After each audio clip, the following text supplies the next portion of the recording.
Hello friends, કેમ છો બધા? મજામાં ને? આજે આપણે બનાવશું બધી ટિપ્સ અને ટ્રિક્સ સાથે છીબા ઢોકળી. તો ચલો જરા પણ વાર કર્યા વગર રેસીપી શરૂ કરીએ. એક બાઉલમાં મેં અડધો કપ જેટલો ચણાનો લોટ લીધો છે. હવે તેની અંદર સ્વાદ અનુસાર મીઠું એડ કરીશ. સાથે 1/4 ટીસ્પૂન જેટલી હળદર એડ કરીશ. 1/4 ટીસ્પૂન જેટલું લાલ મરચું પાવડર એડ કરીશ. સાથે 1/4 ટીસ્પૂન જેટલી હિંગ એડ કરીશ અને અડધો નંગ લીંબુનો રસ એડ કરીશ. લીંબુનો રસ એડ કરવાથી છીબા ઢોકળીનો ટેસ્ટ વધારે સરસ લાગે છે. સ્કીપ ના કરશો. જો તમારી પાસે લીંબુ ન હોય તો તમે 2 ટેબલસ્પૂન દહીં એડ કરી શકો છો.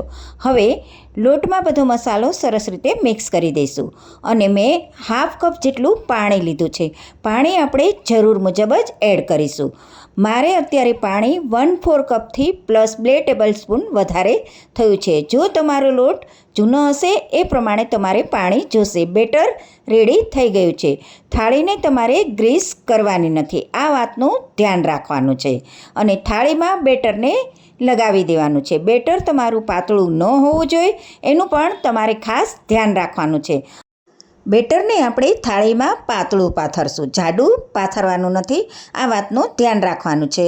હવે તેની ઉપર થોડો મસાલો ભભરાવશું. સ્ટીમરમાં પાણીને મેં ગરમ કરવા રાખી દીધું છે અને થાળીને આપણે ઊંધી રાખી દેવાની છે. ફક્ત 2 થી 3 મિનિટમાં ઢોકળી બનીને રેડી થઈ જશે. તમે જોઈ શકો છો કે છીબા ઢોકળી કેવી સરસ બનીને રેડી થઈ ગઈ છે ને, મસ્ત મજાની. તો આ બધી ટિપ્સ અને ટ્રિક્સ ફોલો કરીને જરૂરથી તમે છીબા ઢોકળી બનાવજો. હવે તેની ઉપર આપણે 1 ચમચી તેલ લગાવી દઈશું અને સારી રીતે તેલને સ્પ્રેડ કરી દઈશું.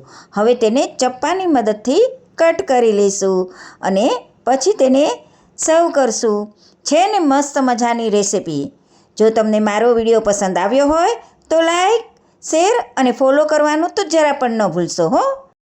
માય ડિયર ફ્રેન્ડ, આવી જ રીતે બધી ટિપ્સ અને ટ્રિક્સ સાથે તમારી માટે રેસીપી લઈને હું આવતી જ રહીશ. હવે હું તમને મળીશ મસ્ત મજાની નવી રેસીપી સાથે. Bye bye.